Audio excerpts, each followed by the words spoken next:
Have you ever, tried explaining a super simple concept to someone using just plain English and perfect logic, only to have them stare back at you like you are literally from another planet? Oh, yeah. I mean, we all have that one person where it feels like you're just speaking into a void. Exactly. Well, welcome to today's deep dive. We are thrilled to have you here with us, the learner, for this custom tailored breakdown. Today, our mission is to basically demystify all those frustrating, seemingly illogical people in your life. Right, the ones who make you want to pull your hair out. Yeah, exactly. We're doing this by unpacking Thomas Erikson's book, Surrounded by Idiots. The goal here is to give you a real shortcut to understanding the DISA behavior system so you can just communicate seamlessly in business and, well, in life. And, the origin story of how this specific application of behavior analysis started is actually pretty amazing. It goes all the way back to rural Iowa in the 1990s. Okay, rural Iowa, how does a corporate communication framework start on a farm? I know, it sounds crazy, but there were these two guys, Bill and David Bonstetter, and they basically figured out that they could predict exactly how a farmer was going to negotiate a contract just by looking at their property. Just by looking at the property, like not even talking to them first. Not even a single word. They realized that if a farm had, a pristine driveway, perfectly neat groves, and immaculate equipment, they were dealing with a highly analytical blue personality. Oh, wow. So very detail-oriented. Exactly. So you wouldn't pitch that farmer with some grand emotional vision. You'd use cold, hard data. But if the farm had new, experimental livestock and maybe unconventional, slightly messy buildings, They were dealing with a completely different type of person. right, that was a driven, risk-taking red personality. So you pitch them on innovation. The Bonstetters basically built a massive software empire on this observation. That is just brilliant. And it perfectly sets up the framing story from the book.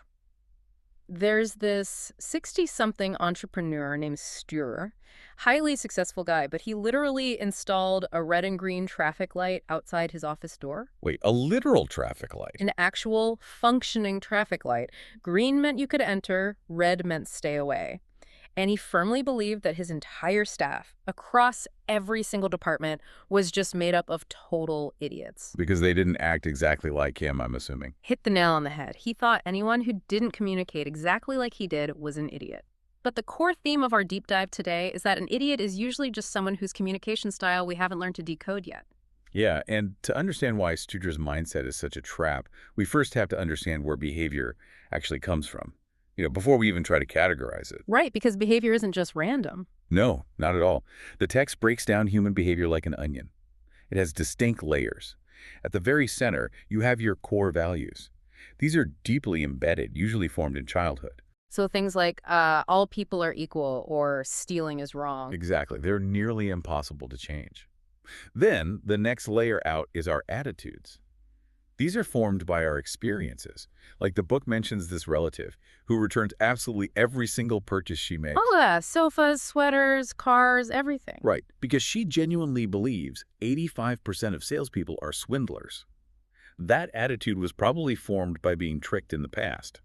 But unlike a core value, her attitude actually could change if she suddenly had like a decade of totally honest experiences. Okay, let's unpack this. So our core values and our attitudes combine to create our core behavior. That's how we act when we are totally free, like when nobody's watching. Precisely. It's your baseline.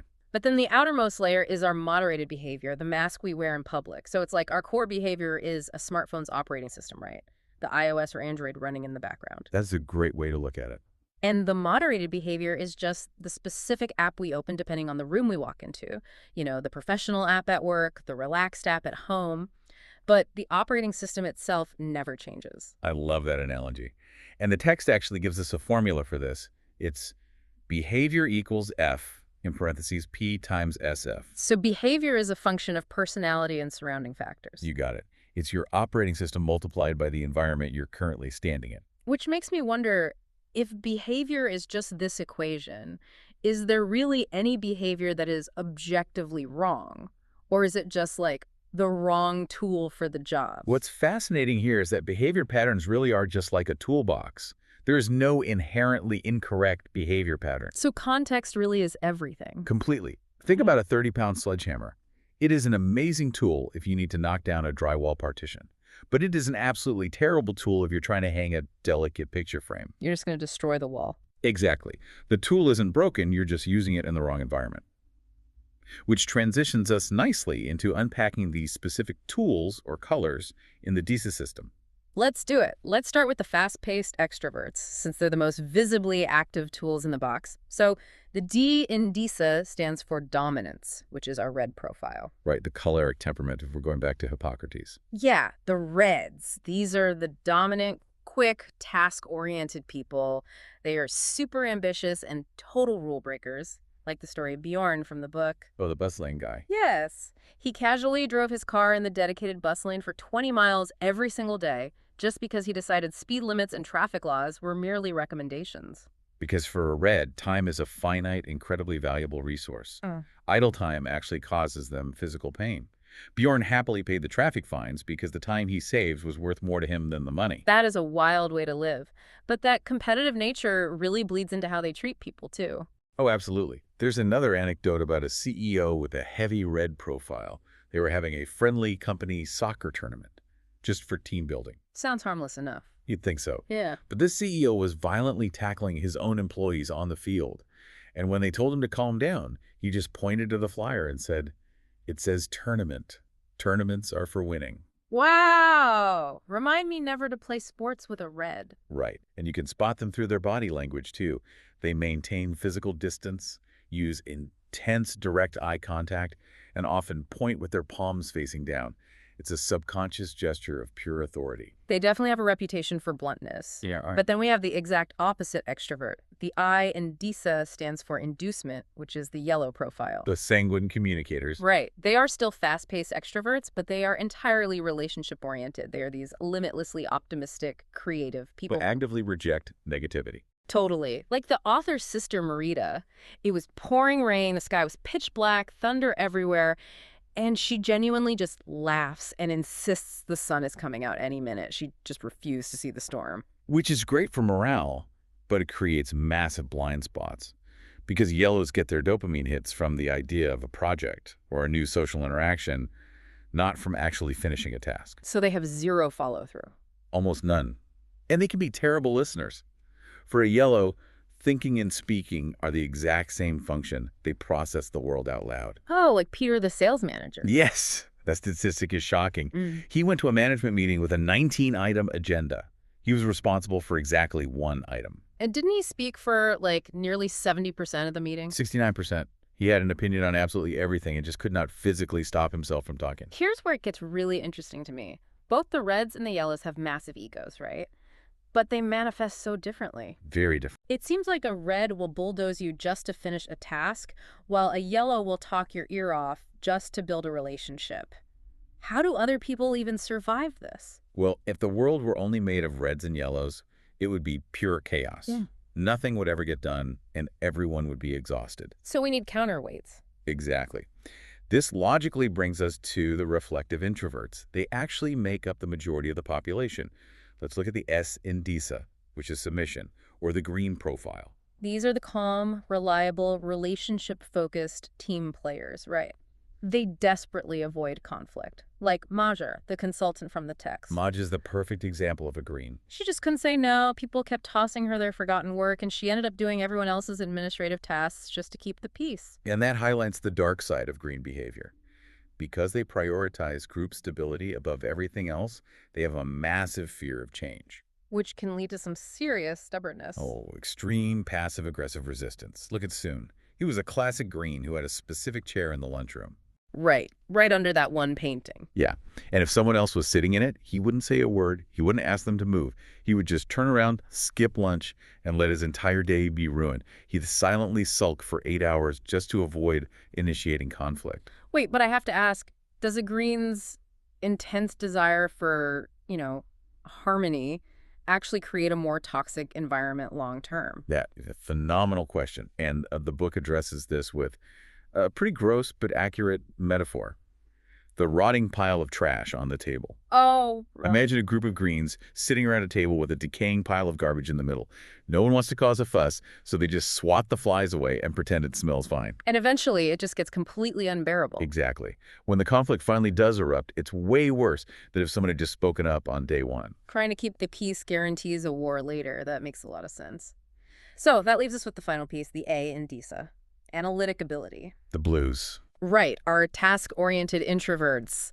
Yeah. The logical, detail-obsessed perfectionists, like the incredible story about the author's dad. Oh, the gravel story. That is textbook blue behavior. It's hilarious. A dump truck leaves this massive pile of gravel in his driveway. Most of us would just grab a shovel, right? Yeah. But he walks around it, calculates the exact circumference and height, and figures out the volume is exactly 9 cubic meters. And he didn't stop there. No. He gets out a plumb line to ensure the gravel is laid at exactly a 1 centimeter gradient. And when asked why, he just says, it says so in the book. Because to a blue, 95% correct is 100% wrong. They need absolute security in facts. They are terrified of making a mistake. Like the CEO who wanted leadership training material. Yes. The author sent him 35 pages. The CEO asked, is there any more material? So he sent 85 pages. And the CEO still wanted more. He kept asking. Eventually, the author had to send a 300-page binder detailing everything down to the literal coffee break schedules.